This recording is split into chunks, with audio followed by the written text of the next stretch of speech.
나라를 위해, 국민을 위해 정치를 바로잡겠다. 안민석의 보국 안민. 품격 있는 5선의 정치 비책 들어보겠습니다. 더불어민주당 안민석 의원 어서 오세요. 네, 반갑습니다. 보국 안민석입니다. 네, 보국 안민석 의원님. 근데 새 정부가 꾸려지고 인수위가 출범하면 어떤 정책이 어디가 누가 이런 얘기가 나와야 되는데 지금 용산시대 이 얘기만 나옵니다. 집무실 이전 어떻게 보세요? 참 안타깝게 보죠. 그리고 지금은 그 윤석열 정부 5년의 정책과 비전이 국민들에게 이야기가 많이 들리고 네. 거기에 대한 토론이나 이런저런 평가들을 지금 막 쏟아내야 되는, 그래서 윤석열 정부의 성공, 거기에 대한 이제 기대로 모아져야 될 텐데 처음에는 MB 사면 이거 가지고 그렇죠. 뭐 문재인 대통령하고 갈등을 빚더니요. 이번에는 그 청와대 이전. 네. 청와대 이전은 저는 좀 더 엄밀하게 보면은 네이밍이 잘못됐다고 봅니다.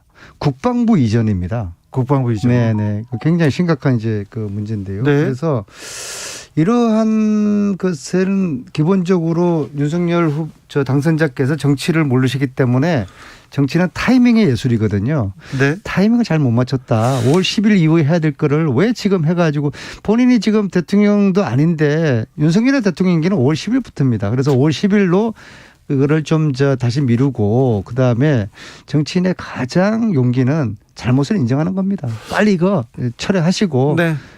주소 주문 담길 바라겠습니다. 인수위에서 일을 할 수 있게 좀 도와달라고 이렇게 하는데 민주당이 발목 잡는 거 아닙니까?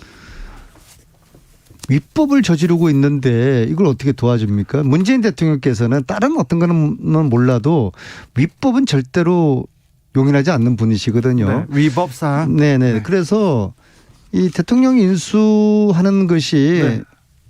그냥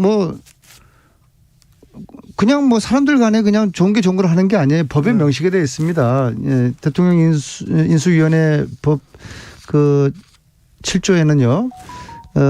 당선자의 그 행정적인 지원을 하도록 되어 있고요. 네. 그다음에 또 뭘 또 8조에는 네. 8조를 보면은 7조 8조까지 외우셨어요? 8조는 네. 예산 지원할 수 있도록 네. 법적인 근거가 있는 거예요. 네. 이 법적인 근거 태도를 내서 그다음에 이제 국민들의 동의도 얻고 네. 전문가들의 동의를 얻는 이러한 국방부 이전이 필요한 것이죠. 지금처럼 마치 군사 작전 하듯이 네. 이것은 대단히 이제 곤란하고 유감스러운 것이다. 송우님께서 더 민주 비대위에서 비전과 현재 상황에 대해서 좀 토론해 주세요 얘기하는데, 민주당이 그러면 지금 인수위가 그 개혁으로 정책으로 나가지 않기 때문에 민주당이 끌고 나가면 어떠냐 이런 얘기도 합니다. 며칠째 집무실 이전 얘기만 하다가 여기에 매몰돼 있다가 만약에 대통령이 출범을 했는데 청와대나 그 국방부로 못 가고 바깥에서 천막당사에서 이렇게 불쌍한 모습을 보여줬을 때, 불쌍한 모습이 아니죠, 그런 모습을 보여줬을 때 혹시 민주당이 또 선거에서 역풍 받는 건 아니냐, 그렇게 민주당 지지자들 중에서도 걱정하는 분들이 좀 있습니다. 그런 일은 없다고 보고요. 그래서 지금 얼토당토 않는 이 국방부 이전, 네. 이 카드를 꺼내서 이 졸속 추진하고 안보 공백의 혼란을 이제 초래해서 사실 지금 국민들의 그 저항에 부딪힌 거 아닙니까? 58% 국민들이 반대를 하니까는 58%라는 의미가 수치의 58%가 아니라 중도에 있는 30%가 거의 다 반대를 지금 하고 있는 거예요. 예. 그러니까 이걸 출구 전략을 만들어야 되는데 프레임을 문재인 대통령이 협조하지 않아서 이 일을 제대로 하지 못하고 있다. 그런 이제 프레임으로 지금 만드는 것이죠. 9234님께서 내년 23년도 가보면요, 용산이절 탁월했다고 할 겁니다 이렇게 얘기하고요. 0784님 지금 대통령이 2명인 것 같아요 그렇게 얘기도 합니다. 다산 정약용 선생님께서 하신 말씀이 있어요. 이 말씀을 저는 꼭 당선자에게 말씀드리고 싶은데요. 네. 아무리 선한 일이라도 백성들이 반대하는 일은 하지 마라 그랬거든요. 네. 느닷없이 꺼낸 국방부 이전, 청와대 이전, 이것을 국민들이 반대하고 있지 않습니까? 그러면 지금이라도 이것을 제가 좀 판단이 서투른 것 같습니다. 좀 더 여유 있게 전문가들과 협의하고 국민들의 동의와 지지를 얻은 다음에 청와대를 천천히 차근차근 옮기겠습니다. 그렇게 나오는 게 맞는 것이죠. 왜냐하면 국민들이 싫어하는 일을 왜 합니까? 아니 절대로 청와대는 안 가겠다고 하시지 않습니까? 그래서 저는 그게 이해가 안 가는 거예요. 도대체 이 결정을 누가 했을까? 윤석열 당선자 스스로가 했을까? 아니면 누군가에 의해서 이 건의를 받았을까? 그 누군가가 누구일까가 저는 참으로 궁금합니다. 네.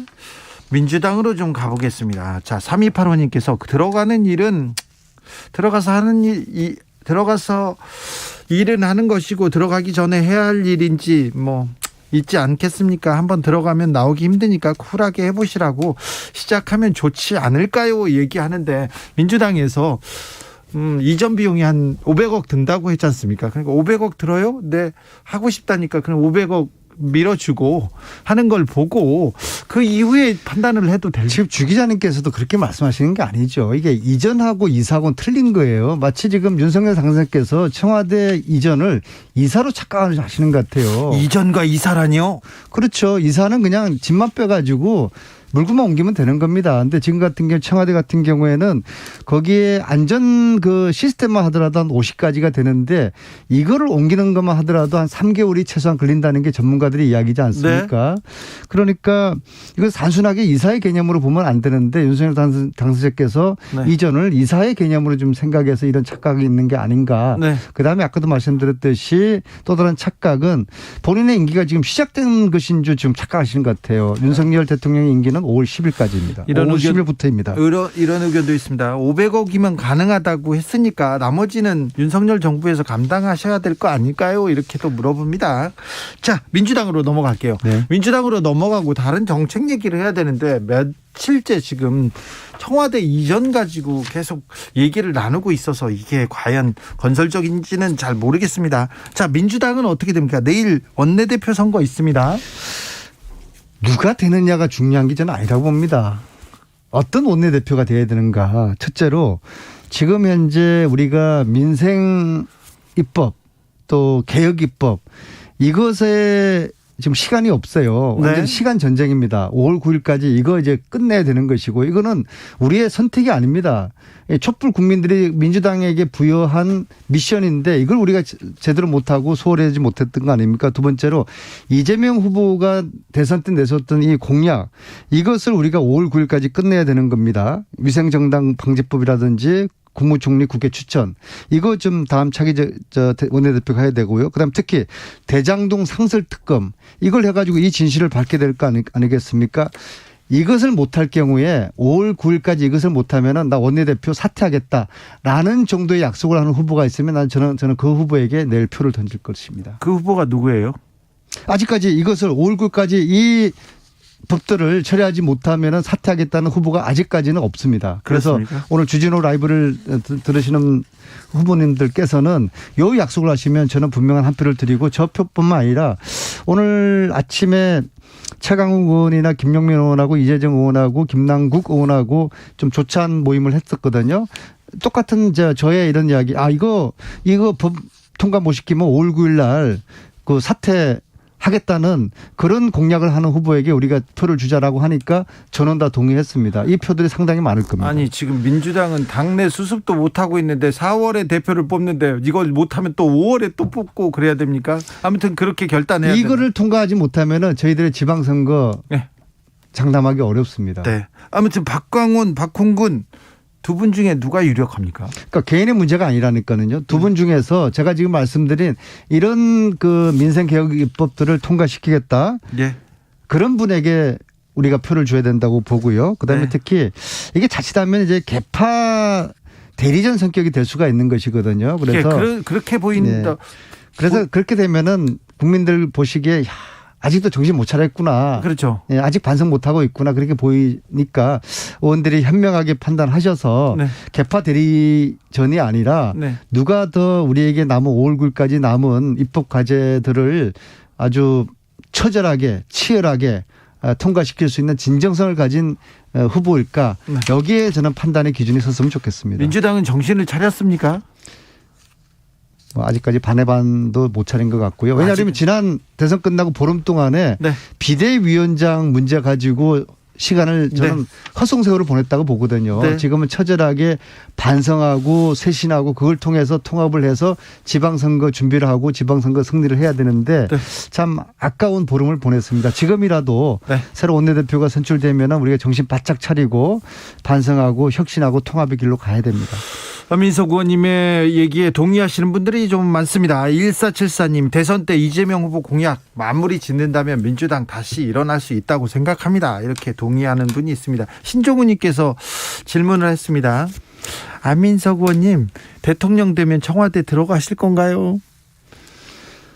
좋은 질문이신데요. 좋은 질문은 네, 저는 무슨 좋은 대통령 질문이에요, 이게. 될 일도 없겠지만은 근데 네. 윤석열 당선자께서 지금 간과하고 계시는 게 네. 지금 청와대 이전의 취지가 재앙적 대통령제 이 폐단을 없애겠다는 거 네, 아니에요? 네, 소통하겠다고. 근데 이게 말씀 그렇게 해놓고 실질적으로 하는 거 보면은 제왕적 리더십을 지금 보여주고 있어요. 네. 이거 완전히 꼬리가 몸통을 흔드는 그런 격이 지금 돼버려서 알겠습니다. 또 청와대 이전으로 가면 굉장히 또 이 얘기가 맞는데 알겠습니다. 꼬리가 몸통을 흔들고 있습니다.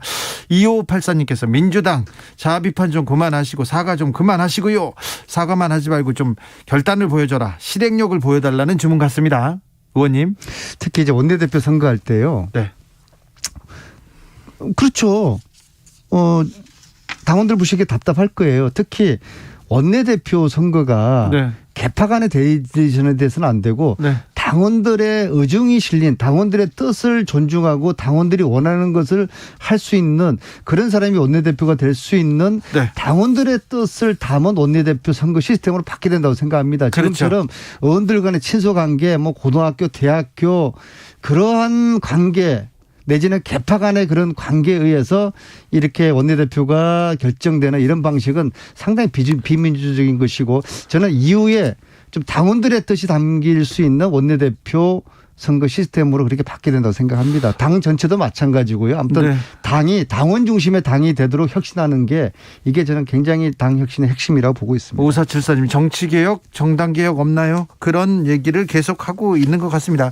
자, 그러면 당원들의 뜻, 경기도 당원들의 뜻은 누구한테 가 있습니까? 경기지사에서 지금 안민석 의원님이 예상을 뒤엎고 여론조사 1위를 계속 달리고 있습니다. 참 저도 과분하고 그 뜻이 무엇일까 저는 두 가지로 보고 있는데요. 그러니까 저희 이야기가 아니라 차기 경기지사가 어떤 사람이 돼야 될까? 도민들이 제가 만나본 도민들이 이야기는 그렇습니다. 첫째, 이제 우리가 너희들이 야당이 되었으니까 민주당이 야당이 되었으니까 그리고 경기도지사를 짓게 될 거 아니냐. 근데 그 경기도지사는 윤석열의 폭주, 윤석열의 불법과 불의에 맞설 수 있는 결기 있는 야당의 리더가 경기도지사가 돼야 되는 거 아니냐. 그거 하나 하고요. 네. 두 번째는 이재명의 경기도를 개성하고 발전할 수 있는 네. 그래서 이재명을 지키고 민주당을 지키고 문재인까지도 지켜낼 수 있는 그러한 사람이 돼야 된다. 그 두 가지 말씀을 많이 듣는데요. 네. 그런데 이제 제가 여론조사 1위로 나온 거 보면은 도민들이 보시기에 이 두 가지의 메시지를 잘 담아낼 수 있는 사람이 안민석이라는 그런 판단을 하시기 때문에 저에게 이렇게 계속적으로 여론조사에서 네. 1등을 보내주시지 않을까. 알겠어요. 여기까지. 근데 가분하고 제가 어깨가 천근만근입니다. 알았어요. 네. 알겠다고요. 어깨가 천근만근이에요? 네. 그럼 짓지 말던가. 자, 그러면 새로운 물결 김동연 후보는 어떻습니까? 좋은 분이죠. 좋은 분이고 훌륭한 분이시고요. 네. 네. 그래서 저는 그분이 지금처럼 자꾸 자구우면하지 않으셨으면 좋겠어요. 정치인 계산도 하지 마시고요. 네. 경기도 오셔서 저희 지금 도지사 되겠다는 분들과 함께 아름다운 경선, 네. 선의의 경쟁을 했으면 좋겠습니다. 경기도로 간답니까? 안 간답니까? 저는 그것도 빨리 결정하셨으면 좋겠습니다. 네. 네. 알겠습니다. 9912님께서 정치개혁안 꼭꼭 통과 바랍니다. 민주당의 살 길입니다. 방금 전에 안민석 의원이 말씀하신 거에 대해서 굉장히 동의하시는 분들이 많습니다. 정치개혁해야지, 정책도 만들어야지 뭐 하고 있냐 이렇게 얘기하십니다. 8322님 민주당 180석의 큰 그릇이 되세요. 민생을 위할 때 그때 힘을 쓰십시오 얘기합니다. 김형남님께서 좀 도와주고 지켜보고 그리고 판단합시다. 그런데 아무도 말씀하지 않으시는데요. 저는 가장 중요한 법 하나가 있습니다. 어떤요? 중수청 있잖아요. 중수청. 네. 검찰의 수사권을 뺏어오는 중대범죄수사청. 이것은 정말 저희들이 죽을 각오하고 5월 9일 이전까지 통과시켜야 되고 이걸 통과시키지 못하면은 윤석열의 검찰공화국을 막을 수가 없고요. 원내대표 후보자들께서는 공통적으로 다른 건 몰라도 중수청 이거는 통과시키겠다. 이거 통과시키지 못하면 5월 9일 날 원내대표 사퇴하겠다. 그 공약을 저는 해 주시면 좋겠고. 아니 지금 민주당이 검찰개혁 지금껏 외쳤는데 아직까지도 못하고 지금 또 그 얘기를 하십니까? 검찰공화국이 네. 이 우려가 현실로 나타날 가능성이 굉장히 많습니다. 왜냐하면 지금의 윤석열 당선자 주의를 보면은 네. 윤석열 정부는 이렇게 구성될 거예요. 검사 출신이 많습니다. MB맨들과 국가를 하나의 사업지로 생각하는 그래서 MB가 얼마나 국가를 가지고 이런저런 장난을 많이 쳤습니까? 그런 MB맨들과 플러스 특수검찰 출신들이 있는 것이거든요. 그들이 만들어갈 대한민국 5년 정말 아찔하고 물론 성공했으면 좋겠습니다. 도울 건 도와드리겠습니다. 그러나 아닌 건 아닌 것이죠. 검찰공화국 만들려는 이런 시도 나가야 되고 우리에게 시간이 없습니다. 시간 전쟁입니다. 5월 네. 9일까지 중수청 이 법 반드시 통과시켜야 됩니다. 네. 절실합니다. 안민석 의원님 마음이 급하네요. 할 일이 많은데. 시간 전쟁입니다. 그렇습니까? 네. 알겠습니다. 보국 안민석 의원과 함께했습니다. 감사합니다. 네, 고맙습니다. 저는 잠시 숨 좀 돌리고 6시에 2부에서 이어가겠습니다. 2부에서 중요한 내용 많이 준비해놨습니다.